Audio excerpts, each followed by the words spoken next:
Baik, Assalamualaikum warahmatullahi wabarakatuh. Perkenalkan, saya Muhammad Farid Abdul Rashid. Pada kesempatan kali ini saya akan menjelaskan salah satu prinsip multimedia dalam buku Multimedia Learning karya Richard Meyer.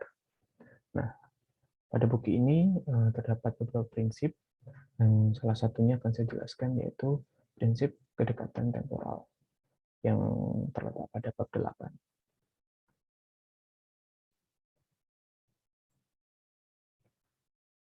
Menurut Meyer, ketika kita menyajikan sebuah multimedia dalam pembelajaran, perlu ada satu prinsip yang jadi pegangan, yaitu prinsip reducing extraneous processing, atau mengurangi proses kognitif yang tidak perlu pada siswa. Apa itu proses yang tidak perlu? Ya, ini terdapatnya beberapa objek atau beberapa proses yang dirasa kurang efektif dalam kegiatan pembelajaran ketika menampilkan multimedia. Nah, salah satu upaya untuk mengurangi proses kognitif yang tidak tersebut adalah menggunakan prinsip kedekatan temporal. Prinsip kedekatan temporal ini adalah yaitu sinkronisasi antara gambar atau animasi dan video dengan narasi yang disampaikan agar pesan materi dapat diterima oleh pembelajar. Sebetulnya ada prinsip continuity ini ada dua prinsip, yaitu prinsip spasial dan prinsip temporal. Nah, dua prinsip ini sebetulnya hampir mirip, cuman yang membedakan adalah prinsip spasial, yaitu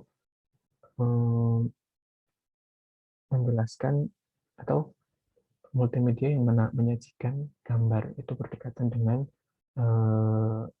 penjelasan. Nah, sedangkan temporal itu penyajian gambar dalam multimedia itu dibarengi dengan narasi sehingga dapat diterima oleh siswa.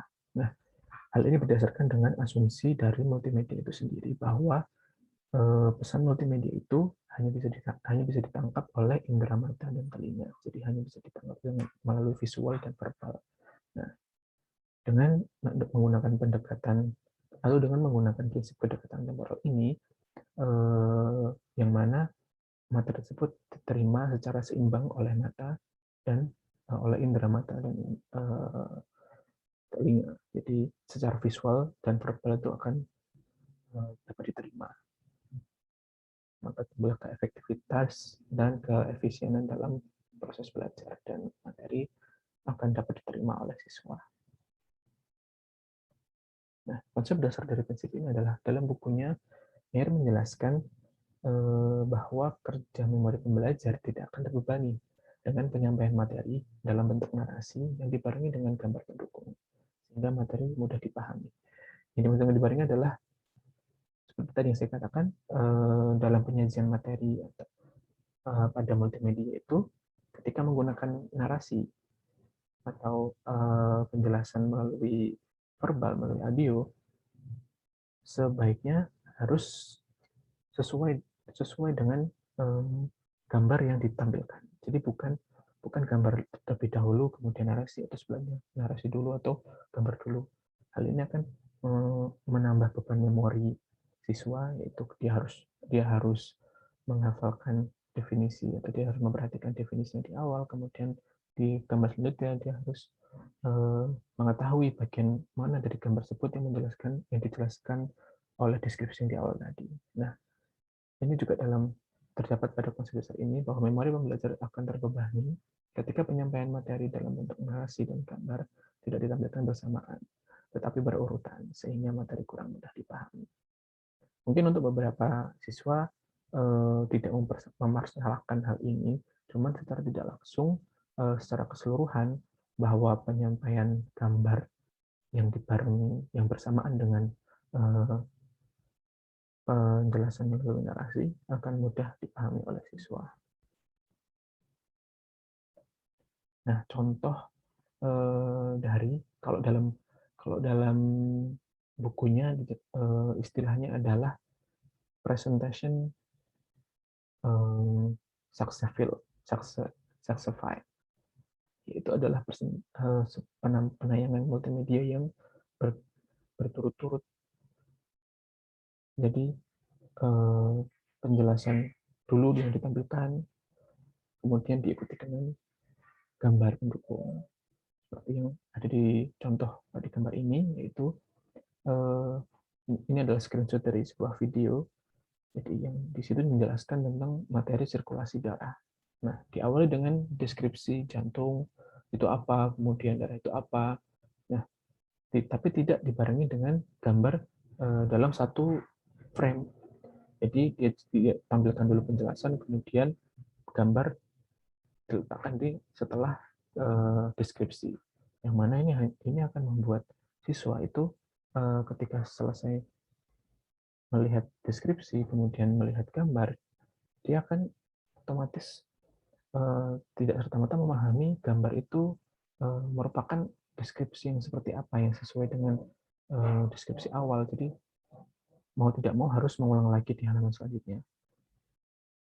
Mungkin seperti itu bisa ketika multimedia itu siswa yang menggerakkan. Tetapi akan bermasalah ketika ditampilkan secara otomatis. Jadi deskripsi dulu, kemudian selanjutnya gambar, dan tidak bisa diulangi lagi. Jadi harus terus ke depan. Itu akan mempersulit siswa sendiri. Nah, untuk yang contoh selanjutnya ini adalah kalau dalam bukunya Mer menjelaskan, menyebutkan bahwa dengan istilah presentation simultaneous atau presentasi yang bersamaan. Jadi multimedia penyajian materi dalam multimedia itu bersamaan dengan gambar bersamaan dengan penjelasan narasi, baik itu secara visual maupun verbal. Nah, dalam contoh ini berbeda dengan tadi yang dijelaskan deskripsi dulu, kemudian gambar, kemudian gambar yang mengikuti. Nah, dalam contoh yang kedua ini ditampilkan bentuk jantung seperti apa, kemudian dianimasikan bagaimana sirkulasi darah itu berjalan di dalam prosesnya di jantung.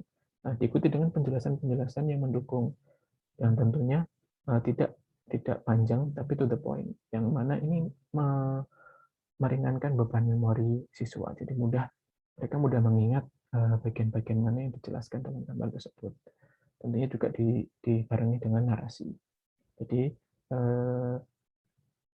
seperti yang tadi saya jelaskan tentang asumsi multimedia, bahwa multimedia itu materi multimedia itu dapat diterima hanya melalui dua asumsi, yaitu dengan visual dan verbal. Jadi dengan penampilan gambar bersamaan dengan narasi, bisa kemungkinan besar siswa akan mudah memahami karena efektif dan efisien dan seimbang antara visual dan verbal. Nah, aplikasi pada multimedia pembelajaran ini adalah penyampaian materi secara bersamaan atau simultan, mengarahkan pelajar untuk membangun hubungan antara materi visual dan verbal yang sesuai. Sedangkan penyampaian secara berturut-turut membuat pemrosesan kognitif aktif ini jauh lebih sulit karena menambah proses kognitif yang tidak perlu. Nah, yang tadi proses kognitif tidak perlu adalah ketika siswa harus mengulang lagi deskripsi ketika penyampaian materinya dalam bentuk yang berurutan, tidak dibarengi, itu akan menambah beban memori siswa gitu. Jadi tidak ada keefektivitasan dan keefisienan waktu seperti itu. Nah, dengan demikian sistem pembelajaran harus melibatkan tidak hanya penyajian informasi, tetapi juga menyajikan dengan cara yang mampu mendorong peserta didik untuk terlibat dalam pemrosesan kognitif yang sesuai. Hanya ketika tadi contohnya proses sirkulasi darah dalam jantung itu digambarkan melalui animasi, sehingga siswa bisa membayangkan, atau ketika siswa itu memahami tentang definisi sirkulasi darah itu dibantu dengan visual yang mendukung, dimana semakin mudah membuat siswa tersebut semakin mudah memahami materi. Kesimpulannya, dari prinsip continuity temporal ini, untuk prinsip kedekatan temporal ini adalah salah satu cara untuk mengurangi kognitif yang tidak perlu dengan menggunakan prinsip kedekatan temporal. Jadi ada banyak prinsip yang di dalam multimedia itu, nah salah satunya adalah ini, yaitu bahwa penjabaran materi sebaiknya berdekatan dengan gambar pendukung supaya tersampaikan pesan yang ingin dicapai atau disampaikan. Siswa akan mudah memahami dengan penyajian materi yang didukung oleh gambar yang sesuai dengan materi, kemudian dibantu dengan narasi yang menjelaskan materi tersebut, sehingga antara antara visual dan verbal itu siswa dapat menangkap secara efektif pesan apa yang disampaikan dalam materi tersebut. Mungkin itu saja yang bisa saya sampaikan mengenai prinsip ini. Kurang lebih mohon maaf. Assalamualaikum warahmatullahi wabarakatuh.